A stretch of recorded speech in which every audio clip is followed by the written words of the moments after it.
Yo, what's going on, Hero Clash Call? Welcome back to a brand new due diligence video. Yes, Diligence is back. Yes.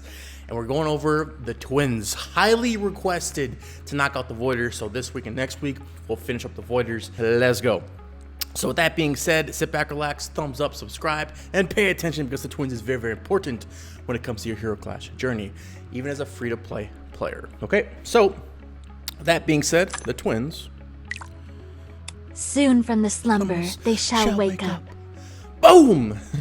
So moving in on their core skill, we have his Astral Fusion. Void Twins deal 150% of attack as damage to enemies in the front row. A random ally gains 50 energy and starts his turn immediately. Basic attack or skill. Level 2. Increase damage to 200% of attack and target the ally with the highest attack. Stop. Yes. Target the ally with the highest attack at that very moment. So just because your main hero starts with the highest attack in the game doesn't necessarily mean on round 3, round 4 that they're still going to have the highest attack. A lot of things can change. You can have you could have a buff in attack that could change the outcome of who gets triggered by Astral Fusion. Okay, moving on to level 3, we have his increased damage 250% of attack and energy gain to 100. Okay.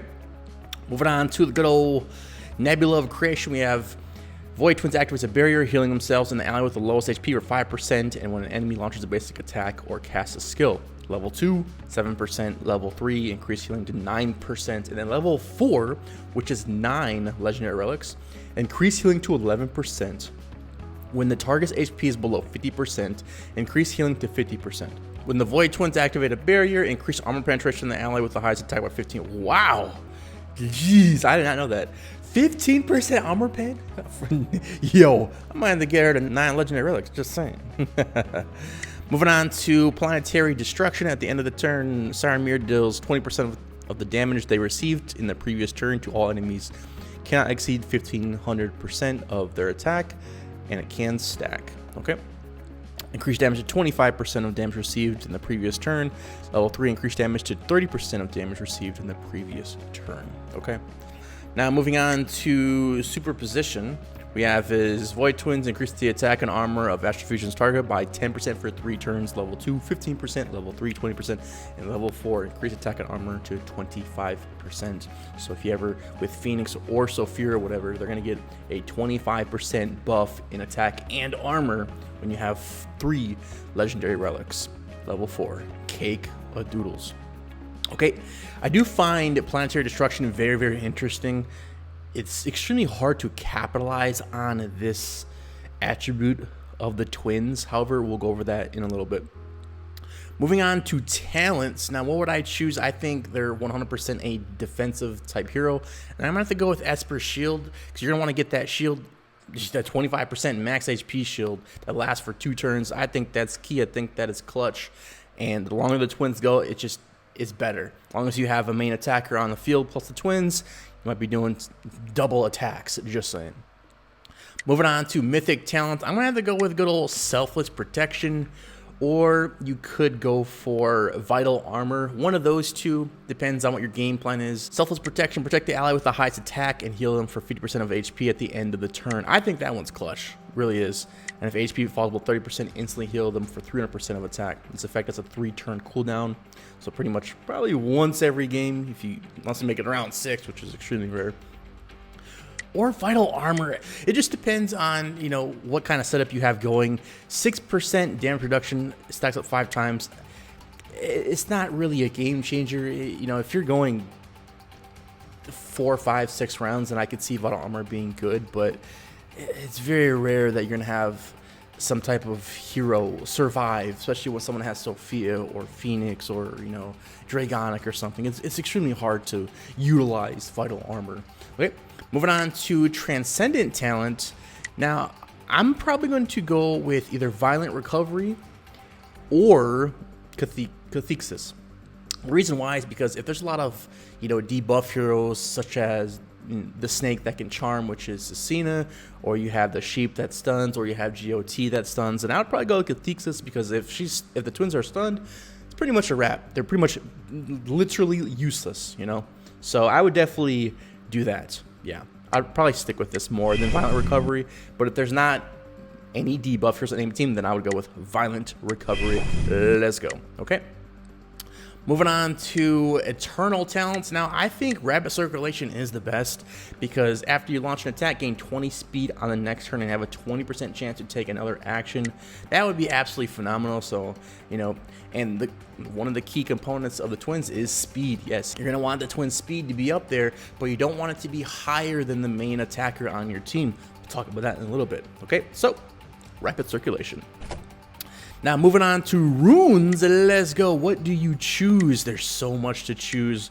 From a free-to-play perspective, I know Skyline Realm has been out for about 7-8 months, I believe, and you should have Dark Stab on Alvarez, or Dark Stabs, and then the second one I would probably go for if I were free-to-play players would be...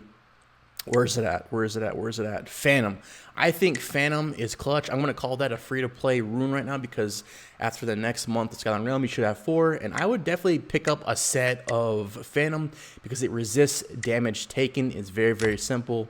Pretty much you're getting a damage shield, etc. And you get a Phantom that absorbs a whole bunch of damage. Okay. Going back to the runes, I don't want to spend 50 minutes on runes. Now, when it comes to the other pair, I'm probably going to have to go with Evolution to get the Twins HP up. You know, if you have level 6, you're going to get a good old 20% HP bonus, but if you only have, you know, level 5, you're going to get a 10%. I highly recommend going with getting the rainbow runes, 20% kickadoodles. Now, if you don't have Phantom, I think the best one to choose would be Banshee, especially if you have 4 of these bad boys. You know, some of the damage they receive goes back, has a chance to go back to the enemy, and then once HP falls below 25%, you recover 25% of HP, which could easily extend the life of the Twins. So I think Banshee and HP, aka Evolution, is key, but if you can get Phantom on her, I think that's money right there. Moving on to the good old artifact list. When it comes to Esper Amulet, I'm 100% have to go with Energy Amulet. That is key. You get the HP and the speed. Speed is number 1 and HP is number 1 as well. So Energy Amulet is numero uno. Moving on to Holy Praise. There's not really any good Holy Praise items I would slap on her. I'll be honest, I don't think anything would be good on the Twins. I guess not even the Holy Wings, because, you know, you really need speed. I guess you could make an argument for Holy Wings, but that's pretty much about it. When it comes to Abyss artifacts, I would say none as well. I think the best is Esper, Energy Amulet, and that's it. Yeah, I wouldn't even put Dragon Scale on that. That's kind of weird, because it wouldn't help the Twins at all. It really wouldn't. Yeah, they would get the energy, but they'd have 60% block if maxed out, but just... there's so many better options, you know. Moving on to the Twins' gear skill, we have is Twin Stars. Basic attacks have a 10% chance to grant 50 energy at level 10. You know, 30% chance, level 20, 70% chance, level 30, 100% chance to grant 50 energy. Yeah, so I 100% recommend, if you're going to work on the Twins, get her to level 30. No if, no ands, no buts. You don't want to sit there and gamble with, you know, 30% chance or 70% chance to get her to level 31. And level 40 is when Twins cast Astral Fusion, allies receiving energy bonus gain an additional 15% crit boost in the turn. That's not bad for if you have Sophia, who needs crit, you know. Just saying. So now moving on to the Awakening skill. When HP falls below 50% for the first time, increase debuff resistance by 30% and receive healing by 50% for 3 turns. Not too bad. I don't have it. I think I need one more piece for the Twins to max it out. Kickadoodles, right? Now, moving on to relics. We already talked about that a little bit.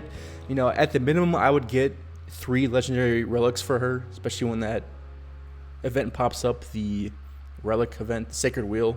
I think she appears once every 2 months, I believe. But yeah. Okay. Now Soon from the slumber, they shall wake up. Now moving on to gems, and the number 1 question I'm gonna get is gem. Yo, what gem should I put on the Twins? I got you. Let's go. Go over to the good old gem codex. And then when it comes to lights, remember you get 2 lights, 2 darks, 2 mix, whatever you want, as long as it's not, you know, duplicating what. If you choose 2, you can't have 3 or 4 of the same. Okay, moving on to light stones. I'm 100% the shadow of a doubt. I'm gonna have to go with. I'm gonna have to go with Galaxy Stone. Yeah, you gotta get that HP and attack. Attack not so much, but you really want to get that HP property in the light stone attribute stone. Okay. I would go with 2 of those. Now, you could make an argument for Dove Stone, however, for the damage reduction, but I think HP is way more exciting and way more valuable to damage reduction because, like I said, we're in the era of Hero Clash where it's just attack, attack, attack, attack, attack, armor pin, armor pin, armor pin, armor pin, and they just keep releasing heroes on an offensive basis. And then when Hero Clash does release some good defensive heroes, they're not that good, or when they do release a good defensive artifact, it's not that good. It's just unfortunate. It's how they're going with Hero Clash, and we just have to adapt and overcome. It's that simple. Moving on to the dark side of the stone, I'm going to 100% without a shadow of a doubt, 100% good old Orchid Stone. Yes, HP and crit, get her crit up. You might have some healing properties coming by, and you might want to, violent recovery, double that, too easy. And then for the third one, for the mix, I'm 100% going with Dragonstone, HP and speed. Yes, like I said, speed is very, very important when it comes to the twins. And I almost forgot, we got to go over what attributes are good with the twins when it comes to armor. Yes. Okay, so number 1 is going to be HP / damage reduction. However, I would put a huge emphasis on HP. And then right next to HP, I'm going to have to go with, without a shadow of a doubt, you already guessed it, speed. Yes. However, when you focus on speed, make sure you understand that the twins need speed, right? However, you don't want their speed to be higher than the hero you're trying to get to attack.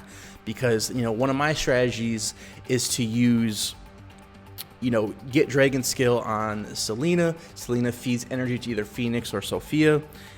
And then they attack, they use their ulti, and then you want the twins to activate their core skill. Boom! And then you're getting 2 double attacks on round 1. That's one of my little secret game plans, very easy to do. And we have some new game plans coming up soon. But you also have to take in consideration that the twins have a speed where it could or could not be affected by, double wings or holy wings, where you minus 30 speed off 3 enemies on the enemy team. So if the enemy has that, you have to take that in consideration. Your Sophia or Phoenix might just drop below the twins, minus 30 or minus 40 or whatever, and the twins might just end up going first, which could end up wasting one of those ultis. Just saying. But with that being said, hopefully y'all enjoyed the twins video. That was awesome. Soon from the slumber, they shall wake up. I'd say this is a must build, especially for a pay-to-play player. You have to have her build. Not extremely fast, but I recommend having her built so you can get, Phoenix and Sophia double attacks. And they're absolutely phenomenal for PVE. I would definitely in the top 6 heroes, number 1 team. Definitely twins. Now, from a free-to-play perspective, I highly recommend building, Phoenix / Natalie, and then it's really hard as a free-to-play player to start building, but all you really have to do is get her to Transcendent. Yeah, once you have Phoenix built, Natalie somewhat built, Selena somewhat built, then I would start, focusing on the tokens, faction tokens to pull the twins. It costs 120 per excellent piece, but I think it's a for sure dub for free-to-play players in the long run. With that being said, hopefully you enjoyed the video, and I will see y'all in the next one. Greatness manifested.